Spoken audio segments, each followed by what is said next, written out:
Welcome everyone, my name is Brendan Snyder. Thank you for joining me. Before we go any further, if you haven't already hit the subscribe button, I'm attempting to reach my goal of 1,000 subscribers, and if you could click that button, I would greatly appreciate it. All right, we're gonna take a look at a brand new old Neil Young album. This is called Homegrown. It was just released Friday, June 19th of 2020, but it was actually recorded and intended for release 45 years earlier in 1975.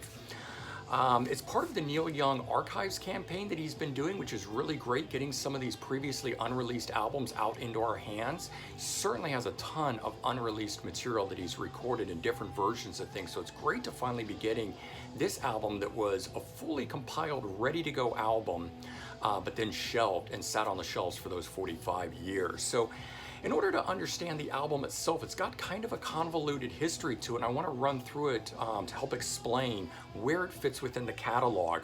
So it was recorded after 1974's On the Beach, but it was done before 1975's Zuma. And so in place of the album Homegrown, this one here that he had recorded and should have come out between those two, he opted for Tonight's the Night, and this album was, at the time, an unreleased album recorded in 1973 before On the Beach. So he's always been kind of doing this thing where he'll record albums or bunches of tracks, decide not to release them and later compile them for things. That's been part of his MO, for his whole career.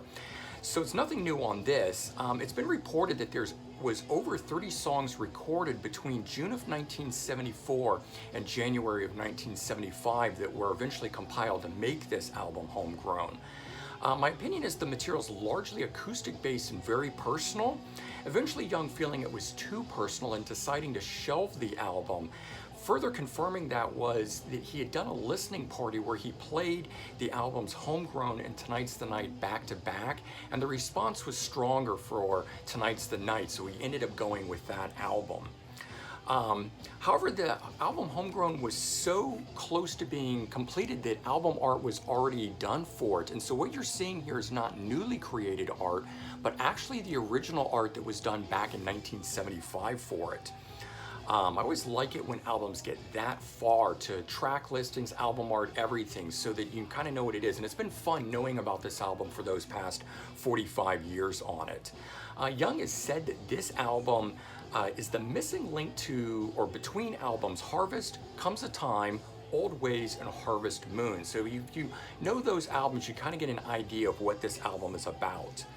And the album actually features 7 previously unreleased songs to the total 12 that are on it. So, while he does re-record some of these and release different versions, there's 7 of them that are being released for the first time here. Some of the standout tracks on this, track number 1 I really liked, called Separate Ways. It's the dreamy mellow beauty of this is a nice way to sort of slip into the album in my opinion. And track 9, White Line. While I'll always be partial to the first version of that song that I heard, which is off of Ragged Glory, this one's a much more rocked up version of it. This stripped down one here is really stunning. And track 10, probably my favorite track on the whole album, Vacancy. It's the only song on here that really rocks, but it brings the album to a nice precipice when it does with its churning guitar riff in it. And so let's take a look at this. There's not a lot in the way of the packaging for it, but there's that artwork that was created. There's the spine on it, and the backside with a great shot of Neil, and you can see the list of the 12 tracks there. And then inside it, he does a rundown of who plays on it and that sort of stuff. And the disc is just slipped into the back like many of his others that he's been releasing lately. No sleeve on it or protection or anything like that, but that's the album there. And so the bottom line on this album is it's classic Neil Young in the vein of those albums that he mentions that this one is the missing link to. So you can understand that the style of this being that mellow, very raw affair that it is.